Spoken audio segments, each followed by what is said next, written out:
નમસ્કાર ભાઈઓ અને બહેનો।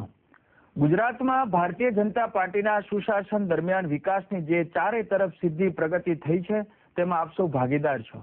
તેનું ગૌરવ પ્રત્યેક ગુજરાતી લઈ શકે છે। એક સમય એવો હતો કે આઝાદી પહેલા દેશ માટે લડવાની મરવાની જરૂર હતી, પરંતુ આઝાદી પછી દેશ માટે જીવવાની અને દેશ હિત માટે કામ કરવાની જરૂર છે। દેશભક્તિની વ્યાખ્યા બદલાઈ છે। સારા નાગરિક બનવું અને સારું શ્રેષ્ઠ સુશાસન આપવું એ પણ એક દેશભક્તિનું કામ છે। માનનીય મુખ્યમંત્રી શ્રી નરેન્દ્રભાઈ મોદીના નેતૃત્વવાળી ભાજપ સરકારે જન ભાગીદારી પ્રેરિત કરીને જે સર્વાંગી વિકાસની સિદ્ધિ મેળવી છે તેની વાતો કહેવા માટે આજે હું ઉપસ્થિત થયો છું। મિત્રો, આપ સૌ જાણો છો કે ગુજરાત એ દેશના વિકાસનું મુખ્ય હબ બન્યું છે। 21મી સદીનો પ્રથમ દશકો ગુજરાત માટે વિકાસનો દશકો બન્યો છે। હવે તો દેશ અને દુનિયા પણ એ વાત જાણીતી સ્વીકારતી થઈ ગઈ છે કે ગુજરાત એટલે વિકાસ અને વિકાસ એટલે ગુજરાત। ભાજપ સરકારે છેલ્લા એક દશકા ઉપરાંતથી કરેલા કામોનું પરિણામ તમારી નજર સામે છે। સને 2001 થી અત્યાર સુધીમાં ગુજરાતે ઘણા બધા સીમાચિહ્નો સર કર્યા છે। ગુજરાતના ઘણા બધા ક્ષેત્રો અને વિષયોમાં ઉદાહરણ રૂપ નૂતન પહેલ કરેલી છે। નૂતન પહેલની વાત કરતી વખતે એક વિશ્વ સ્તરના સર્વેનો ઉલ્લેખ કરવો આજે મને અનિવાર્ય લાગે છે।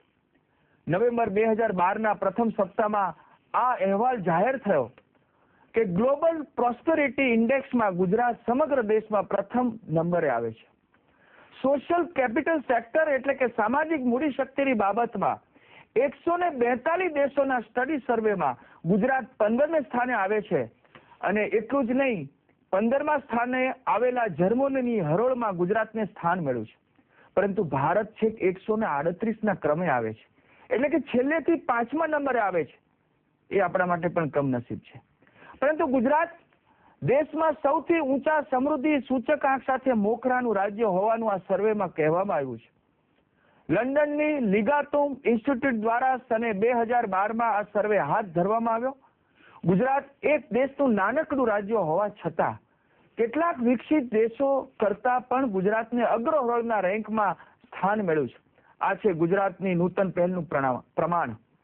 લંડન સ્થિત લિગાતુમ ઇન્સ્ટિટ્યૂટ પબ્લિક પોલિસીની બાબતમાં એ આંતરરાષ્ટ્રીય ખ્યાતિ ધરાવતી સંસ્થા છે, જે નિષ્પક્ષ ધોરણે રાજનૈતિક, આર્થિક, સાંસ્કૃતિક અને સોશિયલ ફિલોસોફીના દ્રષ્ટિકોણથી વિશ્વ સ્તરે સ્ટડી સર્વે કરે છે। તેના સર્વેમાં જર્મની જેવા વિકસિત રાષ્ટ્રની બરોબરીમાં એની હરોળમાં સ્થાન ગુજરાતને મળ્યું છે। એ ગુજરાતીઓ માટે આનંદ અને ગૌરવની વાત છે। ભાજપ સરકાર તો ગુજરાતની 6 કરોડ જનતાને આ ખરેખર યશના ભાગીદાર ગણે છે।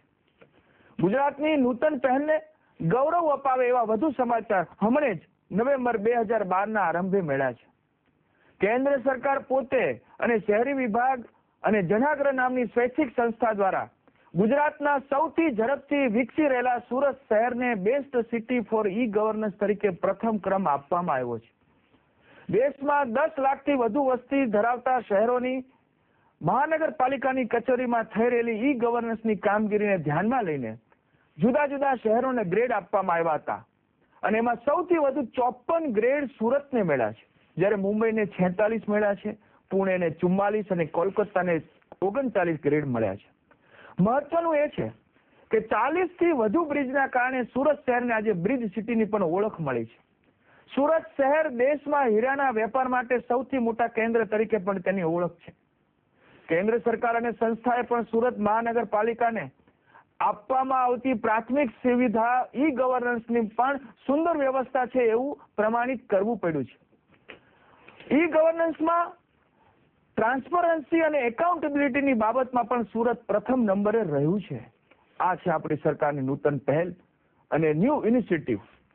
ગુજરાતે દેશમાં બીજી હરિયાળી ક્રાંતિનું નેતૃત્વ લીધું છે।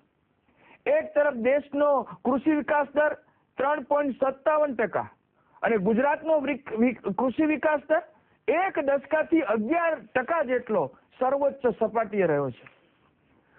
કુલ 9,000 કરોડનું ઉત્પાદન હતું 2001માં કૃષિ ઉત્પાદન, અને આજે 1 લાખ કરોડના કૃષિ ઉત્પાદન સાથે ગુજરાત આગળ છે।